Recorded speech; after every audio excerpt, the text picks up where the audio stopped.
भाई राम राम, जय श्री राम। अभी एक ऐसे मुद्दे पर लाइव आया हूँ जिसमें पुलिस के दो चेहरे दिखाऊंगा, जोधपुर ग्रामीण पुलिस के।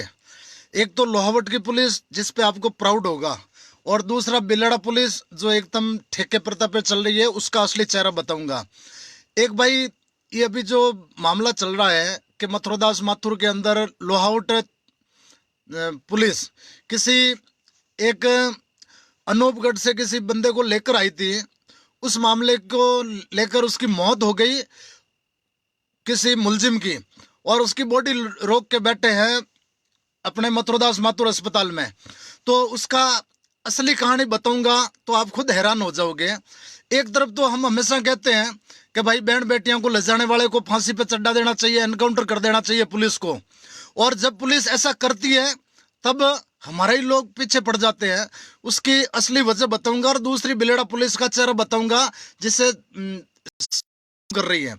तो भाइयों, अनु ये जो अनूपगढ़ का एक नायक समाज का लड़का है, राजेश नाम, उसकी 23 तारीख को अनूपगढ़ से पुलिस गिरफ्तार करके लेके आई। रात को उल्टियां हुई उसकी खून की, ऐसा पुलिस ने बताया, और रात को उसकी मौत हो गई।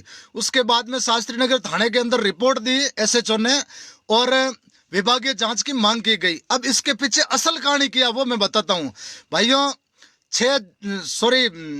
12 जून 2021 को मेघवाल समाज की एक लड़की को महेंद्र मेघवाल नाम का लड़का लेके भाग जाता है, अपहरण करके ले जाता है। और उसके साथ में राजेश, ये जो नायक है अनूपगढ़ का, ये भी उसका सहयोगी था लड़की का अपहरण करके ले जाने में।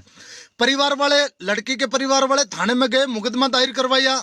मुकदमा दायर करने के बाद में उन्होंने, जब पुलिस काफी दिन तक लड़की को नहीं ला पाई, तो परिजनों ने हाईकोर्ट के अंदर बंदी प्रत्यक्ष याचिका लगाई थी। वहां पे भी पुलिस ने जवाब दिए थे, बकायदा पुलिस के उच्च अधिकारियों को तलब किया था हाईकोर्ट ने। और जब हाईकोर्ट के आदेशों के लक्कड़ फंसा हाईकोर्ट का, तब पुलिस जाकर इसको, ये जो मरा है ना अभी राजेश नाइक, इसको उठाकर लेके आई थी, पूछताछ की, फिर इसको छोड़ दिया। उसके बाद में अभी 16 दिसंबर को उस लड़की को पुलिस दस्तयाब करके लेके आ गई। और लेके आने के बाद में 18 तारीख को महेंद्र को भी पकड़ लिया, उसको जेल भेज दिया। लड़की ने जब ये बताया कि भाई मुझे तो परिवार वालों से खतरा है, तो लड़की को नारी निकेतन भेज दिया। लड़की को नारी निकेतन भेजने के बाद में 23 तारीख को उसका जो सहयोगी था, ये राजेश नाइक, इसको पकड़ के लेके आई। और जब इसको उल्टियां हो गई, जो भी हुआ, और पुलिस ने लाकर मथुरदास अस्पताल में भर्ती करवाया, और भर्ती करवाने के बाद में इसकी मौत हो गई। अब मौत हुई तो वही जो बाबा साहब के चेले हैं वही कह रहे हैं कि नहीं, थाना अधिकारी को निलंबित करो और ऐसा करो, मुकदमा दायर करो हत्या का। अरे भाई, शर्म आती है, शर्म आती है। बाबा साहब ने यह सिखाया था क्या कि हमारी बहन बेटी को कोई उठा के ले जाएगा, और जब उसको पुलिस पकड़ेगी तो आप लोग उसी के खिलाफ धरना प्रदर्शन चालू कर दोगे। जब आंध्रा के अंदर एनकाउंटर किया था, तो उस समय तो पूरे देश के अंदर उसके ऊपर पुष्प वर्षा की थी पुलिस के ऊपर कि भाई पुलिस ने तगड़ा काम कर दिया। मेरी व्यक्तिगत राय है भाई, ये जो मरा है ना, इसको तो पुलिस एनकाउंटर कर देती तो भी किसी को गम नहीं होना चाहिए। और वही आज बाबा साहब को मानने वाले लोग धरने पे बैठ गए। मेरे को 2-3 दिन से फोन कर रहे हैं। ये 24 तारीख की उसकी मौत हुई, 23 तारीख की रात को हुई थी। 24 तारीख से लगातार 2-3 दिन हो गए, फोन हो गए, संपत भाई आप आओ और हम ये थानाधिकारी और ये पुलिस के खिलाफ प्रदर्शन करेंगे। मैंने कहा पागल हो गए होगा तुम। अरे उसकी जो मरा है ना, उस भड़वे की लाश को ले जाकर कहीं पे कौवों को खिला देनी चाहिए। अबे किसी की बहन बेटी को लेके गया, और ऊपर से आप लोग उसकी पैरवी कर रहे हो यार। अजीब तरह का, कुछ समझ में नहीं आ रहा है। जब हमारी बहन बेटियों को ले जाते हैं तो ऐसे कुत्तों को गोली मार देनी चाहिए, और जब पुलिस लेके आई उसको, पुलिस ने कुछ नहीं किया। ये पहला मामला ऐसा है। मैंने गहनता से इसकी जांच की और पड़ताल की, तब मालूम पड़ा कि भाई पुलिस जो लोहावट एसएचओ है, उसने स्वयं शास्त्री नगर थाने के अंदर, जैसे मथुरदास माथुर में उसकी मौत हुई थी तो वहां पे शास्त्री नगर थाना लगता है, एसएचओ ने स्वयं थाने के अंदर रिपोर्ट दर्ज करवाई। और उसके बाद में एसएचओ ने बकायदा लिखित दिया कि पुलिस पे आपको भरोसा नहीं है और आप इसकी न्यायिक जांच करवाएं। पुलिस खुद अपनी तरफ से न्यायिक जांच मांग रही है और उसी के पीछे बैठ गए। अरे नहीं, ये तो हमारा वो मर गया। अबे साले, ऐसे कुत्तों को तो मर जाना चाहिए भाई। हम चाहे कोई भी हो, चाहे बहन बेटी, मैं तो कह रहा हूं मेरी बहन बेटी को कोई ले जाए ना, साले को चौराहे के बीच खड़ा करके चीर देते। ऐसे कुत्तों का पक्ष ले रहे हो, शर्म आ रही है भाई। ये पता नहीं किस तरफ जा रहा हमारा समाज। और कह रहे हैं नहीं राजेश को न्याय दिलाएंगे। अबे राजेश किसी की बहन बेटी को लेके गया? अगर राजेश की बहन बेटी को कोई लेके जाता तो क्या आप लोग पक्ष करते? मेरे भाइयों समझो, जब एक मेघवाल समाज की बेटी को 12 जून को लेकर गए थे और जब इतने दिन पुलिस नहीं लाई तो पीछे लकड़ कर रहे थे, पुलिस लेके नहीं आ रही है, और पुलिस लेके आई तो कह रहे पुलिस ने मार दिया। उसकी आरती करे क्या? हाँ पुलिस ने मारा होगा तो पुलिस उसकी सजा भुगतेगी, लेकिन जो धरने प्रदर्शन कर रहे हैं उन लोगों पे हमें तो भाई शर्म आ रही है। क्यों रही है? इसमें गलत क्या कर रही है आप जरा ये बताओ। पुलिस उसको हाईकोर्ट के आदेशों के बाद लेके आई और फिर भी पीछे। मेरे को फोन आए, मैंने कहा तुम्हारा दिमाग खराब है क्या जो हम लोग आएंगे? अरे ऐसे घटिया आदमी का तो चेहरा नहीं देखना चाहिए, और उस मरे हुए को हम लोग जाकर उसका चेहरा देखेंगे। और भाइयों मैं तो कह रहा हूं, जो भी बाबा साहब को मानते हो, चाहे बहन बेटी को मानते हो, चाहे कोई जाति धर्म के बंदे हो, ऐसे घटिया आदमी की अगर आप लोग पैरवी करोगे तो आने वाली पुश्त तुम्हें गालियां देगी। और दूसरी बात, बिलेड़ा पुलिस का मैं एक असली चेहरा बता रहा हूं भाई।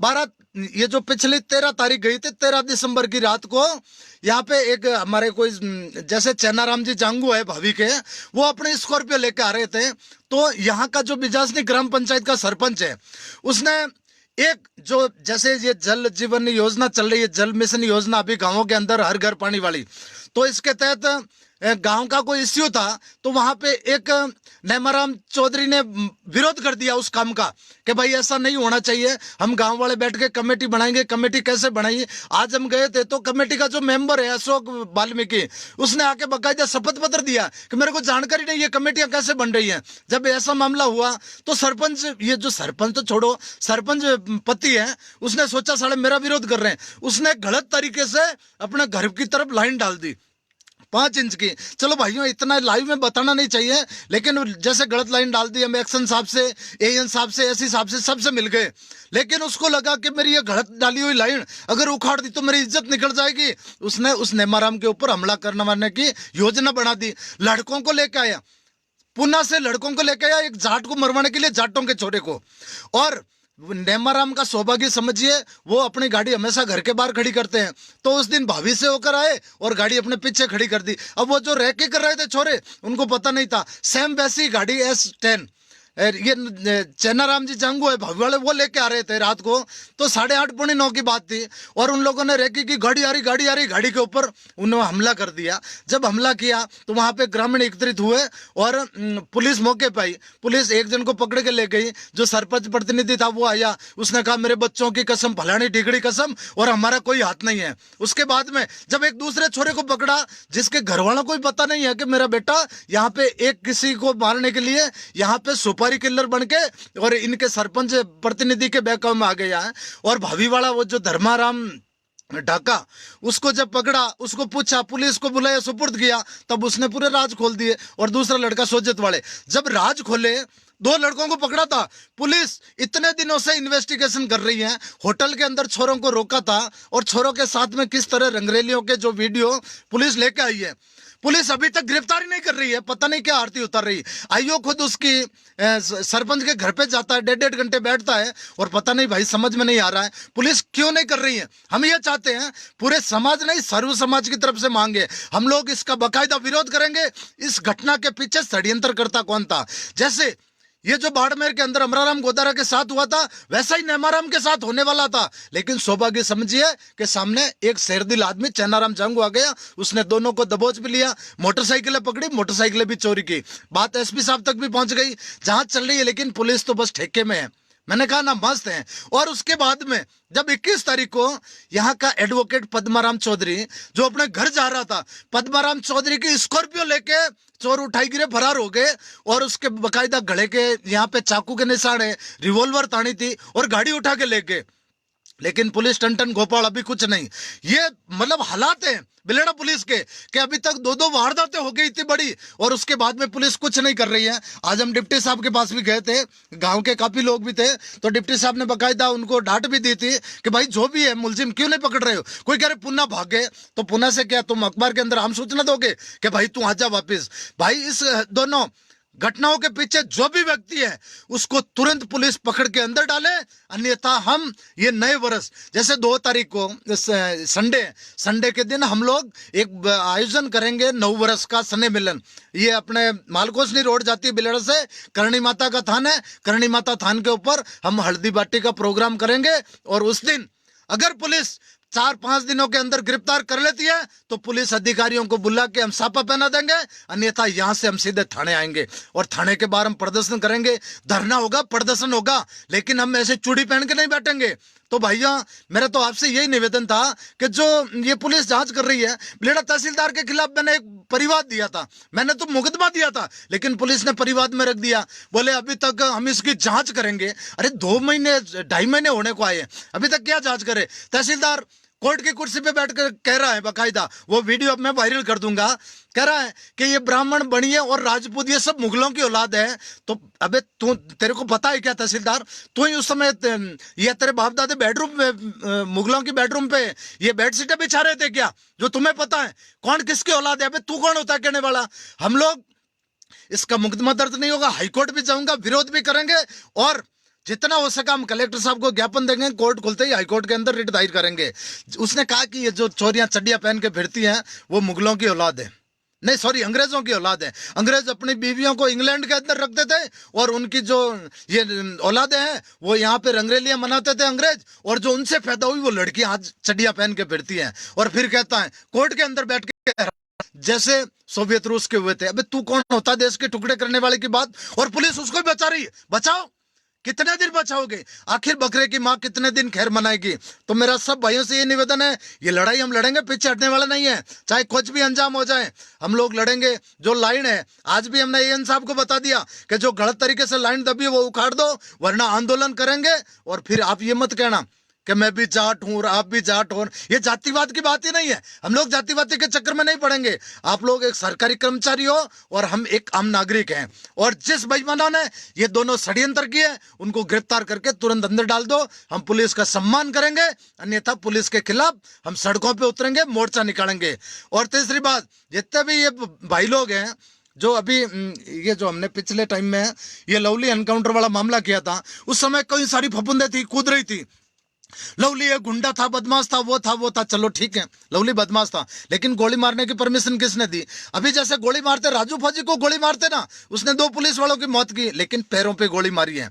आपको साफ साफ बता देना चाहता हूं, उस मामले के अंदर लीलाराम का इंटेंशन बिल्कुल अलग था। 400 करोड़ की जमीन का मामला था, जो अखबारों के अंदर उसकी खबर छप चुकी है, न्यूज चैनलों में आ चुकी है। उस 400 करोड़ की जमीन को निपटाने के लिए लीलाराम ने लवली की गोली मारी थी। आपको पता है कि सिविल गाड़ी अपने निजी गाड़ी लेके गया, और जो पुलिस वाले थे उनके बकायदा वर्दी भी नहीं थी, सिविल में लेके गए थे अपनी खुद की गाड़ी, और गन है वो एडीसीपी की। 7 किलोमीटर पीछा किया, 7 किलोमीटर पीछा करने के बाद में एक भी हवाई फायर नहीं किया, ना टायर पे गोली मारी, और जब गाड़ी रुकी तो सीधी 6 की 6 गोली लवली के अंदर उतार दी। 1-2 पता नहीं इधर उधर हाथ कांप गए हो गए, इतनी तो कहां कलेजा होता है इनका।